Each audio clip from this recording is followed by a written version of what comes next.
আর কিছুক্ষণের মধ্যেই বাংলার দিকে ধেয়ে আসছে তুমুল শক্তিশালী কালবৈশাখীর ঝড়।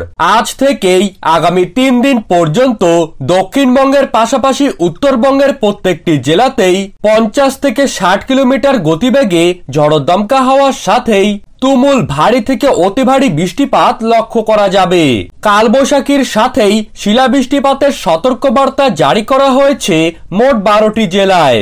তো দর্শক, আজ এবং আগামীকাল বাংলার কোন কোন জেলাগুলিতে ভারী থেকে অতি ভারী বৃষ্টিপাতের পূর্বাভাস রয়েছে এবং কোন কোন জেলাগুলিতে রয়েছে শিলাবৃষ্টিপাতের সাথেই ঝড়ো দমকা হওয়ার সম্ভাবনা, কোথায় কোথায় কতদিন পর্যন্ত এই বৃষ্টিপাত বজায় থাকবে, তো এই সমস্ত বিষয়গুলিকে কেন্দ্র করে আবহাওয়া দপ্তর যেই গুরুত্বপূর্ণ তথ্যগুলি জানিয়ে দিয়েছে, তো তাই কিন্তু আমি আজকে আপনাদেরকে জানিয়ে দেব এই ভিডিওটির মাধ্যমে।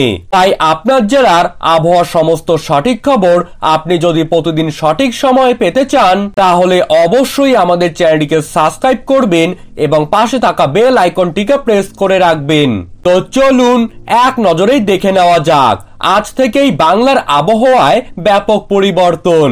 দক্ষিণবঙ্গের প্রত্যেকটি জেলাতেই ঝমঝমিয়ে নামবে বৃষ্টি, তার সাথেই 50 থেকে 60 কিমি বেগে ঝড়ো হওয়ার জেরে লন্ডভন্ড হতে পারে উপকূলবর্তী অঞ্চল।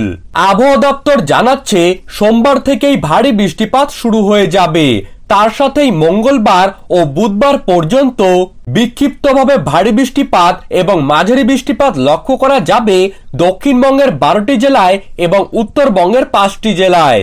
উত্তর 24 পরগনা, দক্ষিণ 24 পরগনা, 2 মেদিনীপুর, ঝাড়গ্রাম, পুরুলিয়া, বাঁকুড়া, নদিয়া, মুর্শিদাবাদ, হাওড়া ও হুগলিতে আজ এবং আগামীকাল ভারী বৃষ্টিপাত লক্ষ্য করা যাবে বিক্ষিপ্তভাবে। এর সাথেই ঝাড়গ্রাম, পুরুলিয়া, বাঁকুড়া, নদিয়া ও 2 24 পরগনাতে আকস্মিকভাবে কালবৈশাখীর ঝড় বৃষ্টিপাত লক্ষ্য করা যাবে।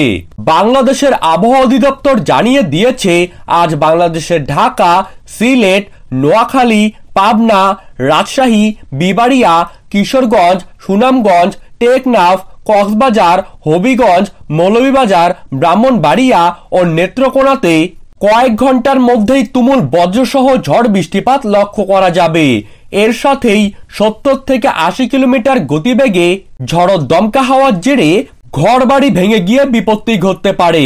তার সাথেই বজ্রবিদ্যুতের জন্য লাল সতর্কবার্তা জারি করা হয়েছে।